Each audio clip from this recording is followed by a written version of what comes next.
Meanwhile, outside the park, Winston, a sleek black car remained parked across the street.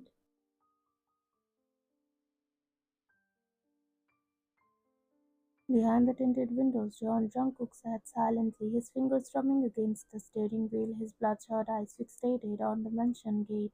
His mind replayed Ryan's cold words from yesterday like a curse. I don't want you here. He clenched his jaw, swallowing the egg in his chest.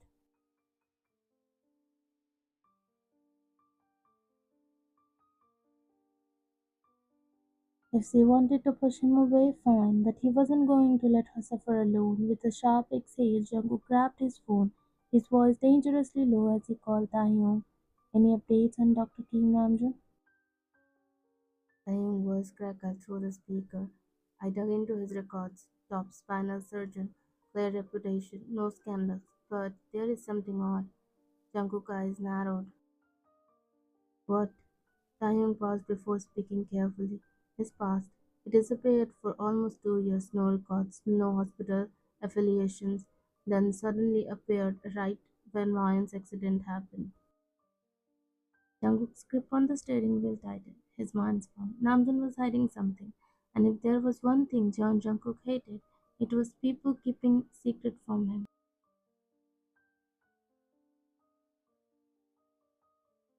The sunlight streamed through the blinds, casting soft patterns on Ryan's pale face. She lay motionless, eyes half open, lost in thoughts. The faint scent of flowers filled the room. Yoongi had bought fresh lilies that morning. A gentle knock broke the silence. May I come in? Ryan's eyes flicked towards the door, her heart giving a strange little jolt at his familiar voice. You never wait for permission, Teddy.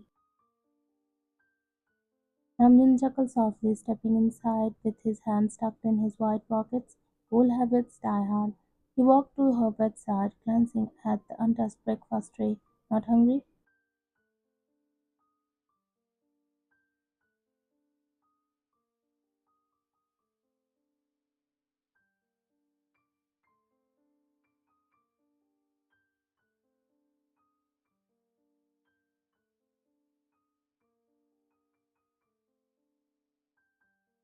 What if I never walk again? What if this is it for me? Namjoon leaned forward, his voice low and steady. Then we will find a way to make you fly instead.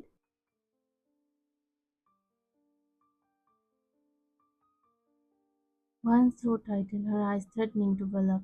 She hated how easily he could see through her defenses, even after all these years. I don't need false hope. It's not false. It's just hard to believe in right now. A long silence stretched between them before Ryan whispered, do you ever think some people just aren't meant to be saved? Namjoon's eyes flickered with something unreadable, something distant. I used to think that until I met you. Ryan's breath catched in her throat. But before she could respond, the door creaked open, and the familiar scent of home cooked meals filled the sterile hospital room. This time Mrs. Park, Mr. Park, and Hannah walked in with soft smiles and bags of homemade food, and following them is Mr. and Mrs. Jeon, and so excited Jungwon. Wan's face remained emotionless as Mrs. Park's gentle voice broke the silence. Good morning, sweetheart. See, we bought your favorite food. You must be tired of hospital meals. Mr. Park stood beside her, placing the bags on the table, while Mr. and Mrs. Jeon watched with concerned eyes. Anna walked closer, brushing Juan's tangled hair with her fingers. Honey, let me fix your hair. Juan pressed her on a faint smile, eyes staring into nothingness. The room felt heavier with each passing second. Jangwon tried to lighten the mood, crackling a small joke. Come on, man, Nuna. Did they put a sour lemon in your throat or what? No response. Mrs. Park placed the food carefully on the table, her eyes simmering with unshed tears. We bought your favorite seafood soup. Ryan's heart clenched at the care in their voices, at the unwavering love they kept pouring into her, even when she was pushing them away. Ramjan stood giving Ryan's hand a light squeeze before stepping back. I will come back later for therapy. Ryan nodded silently, watching as he left the room. Young ever the mood lifter clapped his hands together with exaggerated cheer. All right, since our beautiful Nona is paying, stuff on with smiles today. It's my mission to make her laugh. He dramatically pulled out a banana from one of the bags. This is not just a banana. This is the microphone I will use to sing you the worst serenade of your life. Mrs. John giggled softly, and Hannah wiped at the corner of her eyes, trying to hide her amusement. Presenting You Are My Favorite by Jungkook, the tone deaf superstar. Wan turned her face slightly towards Jungkook, the edge of her lip twitching. He belted out a hilariously off-key version of a ballad, complete with overly dramatic hand gestures and banana mic swings. Even Wan couldn't hold back the small laugh that escaped her lips. That was absolutely terrible. But it worked, didn't it? He said with a wide grin. She didn't reply, but her hands gently shook her head on amusement. He smiled proudly, as if he had just won in a war. Anything for my Nuna. While everyone settled around Wine, Mrs. John finally spoke. One, we are all here because we want you to know no matter what happened between you and Jungkook, you are not alone. We don't care about the past, we only care about you. One lips trembled, her vision blurring. Why would you do that when I keep pushing him away? Mrs. Yuan knelt beside her pet, clutching Wan's cold hands. Because you are family, and that's what family do when the other person needs. Give the love and support and help to fight back and come strong. Tears finally spilled from Wan's eyes, sliding down her pale cheek.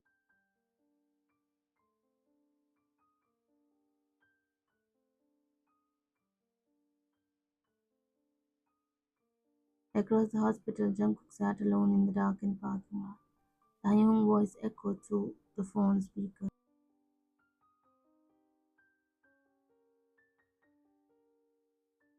Dr. Namjoon is clean Jungkook. During those 2 years, he was in Russia. Maybe he was on leave. Maybe in love. A man roaming the streets clicking pictures. There is nothing suspicious in his record. Jungkook's jaw clenched. Everyone has secrets, Hyun. Keep digging. Taeyong sighed on the other hand. Jungkook, maybe she just needs space. Jungkook's eyes narrowed, his voice turning ice cold. Space, or someone keeping her away from me. Taeyong fell silent. Jungkook crossed it beneath his shoe, staring at the hospital building. If she won't let me in, I will break down every wall around her. The atmosphere in Van's room was thick with tension, lying on the bed, staring at the ceiling beside her. Mrs. Park, Mr. Park, and Hannah sat, their expression unreadable, but Van could sense the weight of their stares. Mrs. Park was the first to speak, her voice moved almost too gentle. Brian, we have decided after your recovery, you will undergo the surgery. God knows if it's successful, you will be well again, walking on your feet. Brian's finger twisted slightly. Hannah, sitting beside her mother, gave a sweet yet patronizing smile. You need care, Unni. It's only natural that our family looks after you. Brian let out a slow breath, tilting her head slightly. And since when have I been your family? Mr. Park, who had remained silent until now, sighed. His voice was firm, but there was an edge of something else. Guilt, perhaps? Wine, let's not do this. You are still my daughter. Wine scoffed, a humorless smile playing on her lips. Your daughter, or your obligation. A heavy silence fell over the room. Mrs. Park's finger tightened around the armrest of her chair, her carefully crafted patience beginning to fray. We are trying to help you, Ryan. Ryan's smile disappeared. Her voice was calm, but there was steel beneath it. No, you are trying to control me. She leaned forward slightly, her eyes sharp as ever. Let's not pretend this is about love. You are bringing me back so you can keep an eye on me, so you can make sure I don't step out of line, because a weak, useless one is manageable. Her voice trailed off, letting the unspoken words hang heavy in the air. Mrs. Park stiffened. Hannah glanced at her mother, unsure of what to say. Mr. Park exhaled, rubbing his temples. Fine, you are being unreasonable. No, Appa. For the first time in days, he used the word, and it made him faint. I have spent my whole life being reasonable. Mrs. Park's lips parted as if to argue, but Vine didn't give her the chance. Vine let out a dry chuckle, her fingers twitching slightly against the blanket. I may not be able to walk right now, but don't make me feel like I should be grateful for this offer, as if it's some kind of favor. Mr. Park stood up slowly, gripping the edge of the bed for support. His eyes searched hers, heavy with emotion. He didn't quite know how to express. There was a bright pause before he finally spoke, his voice low but firm. That's not what I meant.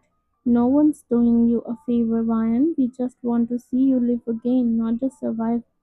You should think about what's best for you. There was a beat of silence. Ryan looked away, her jaw tightening. I will have the surgery, I will recover, but I'm not coming back as the same one I was. That version of me doesn't exist anymore. She turned slightly, her voice steady. I will be grateful when I no longer have to sit in rooms proving my worth to people who never wanted me there in the first place.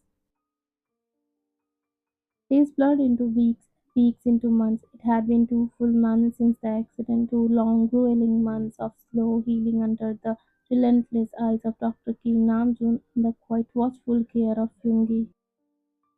Van had stopped counting time in minutes or days. She measured it now in pain tolerance, in the strength of each step, in how far her arms could stretch without trembling. The mornings began with the soft voice of Hindi reminding her of her medicines, and the evening ended with Namjoon pushing her past her limits.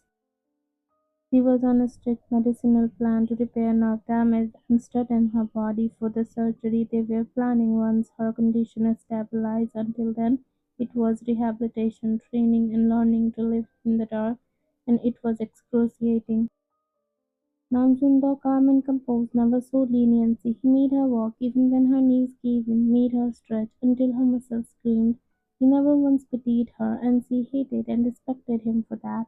But the hardest part wasn't the pain. It was the silence she imposed on herself. She didn't let herself cry, not in front of anyone, not even Jungkook, who showed up like a storm in the middle of her chaos, bringing gifts, food, music, even silence when she needed it. She barely spoke to anyone to him because every time she did, she wanted to fall into his arms, and she was scared of needing anyone. The hospital room was quiet except for the faint beeping of the heart monitor one lay on the bed staring blankly at the ceiling. He had expected Jungkook to come back, he always did, but this time maybe he had finally listened. Or maybe he was really giving up. A sharp pang stabbed at her heart, but she quickly swallowed it down. This is for the best. A soft knock on the door pulled her from her thoughts. Namjoon stepped in, holding a cup of tea. You haven't eaten anything? I'm not hungry. Ramjan sighed and set the tea on the table. You know, you are not as strong as you pretend to be.